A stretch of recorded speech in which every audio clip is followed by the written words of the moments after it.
इस कहानी को अंत तक सुनिए, आप समझ जाएंगे कि किस्मत और कर्म में क्या फर्क है। एक दिन एक अमीर बुढ़िया भगवान शिव के दर्शन करने के लिए मंदिर में गई। इस अमीर बुढ़िया ने बहुत ही महंगे जूते पहन रखे थे और उसने ऐसा भी सुना था कि इस मंदिर में अक्सर चोरी होती रहती है। इस वजह से उसका मन नहीं हुआ कि वह अपने कीमती जूते वहाँ बाहर छोड़कर चली जाए। जूते पहनकर वह मंदिर में नहीं जा सकती थी और उसे ऐसे ही बाहर छोड़कर जाना नहीं चाहती थी। अब वह करे तो क्या करे, वह बड़ी दुविधा में पड़ गई थी। थोड़ी देर सोचने के बाद उस अमीर बुढ़िया ने मंदिर के बाहर बैठे एक भिखारी से बात की। अमीर बुढ़िया ने उस भिखारी को अपने जूते संभालने के लिए दे दिए। पूजा में बैठी बैठी उस अमीर बुढ़िया के मन में ख्याल आया कि भगवान ने कैसी विषम दुनिया बनाई है। मेरे जैसे कई लोगों को पैरों में कीमती जूते पहनने लायक बनाया है, लेकिन उस बेचारे भिखारी जैसे अनगिनत लोगों को रोटी खाने के लिए भी भीख मांगनी पड़ती है। वह अमीर बुढ़िया मन ही मन भगवान से फरियाद करते हुए बोली, आपने सब लोगों को एक समान क्यों नहीं बनाया? आपने सभी को एक जैसी सुविधा क्यों नहीं दी? फिर उसने मन ही मन तय किया कि यहाँ से वापस जाते समय वह उस भिखारी को 500 देकर जाएगी। पूजा खत्म होने के बाद जब अमीर बुढ़िया बाहर आई तो न उसे अपने जूते दिखे, न ही उसे वह भिखारी दिखा।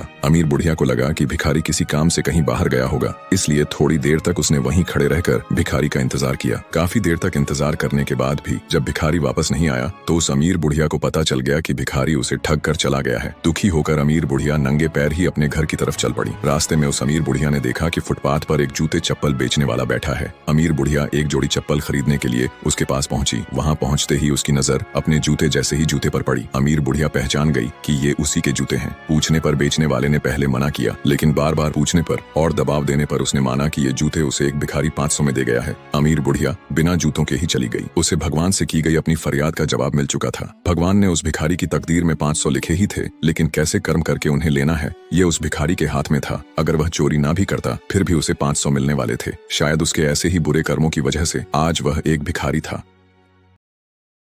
Download ShareChat.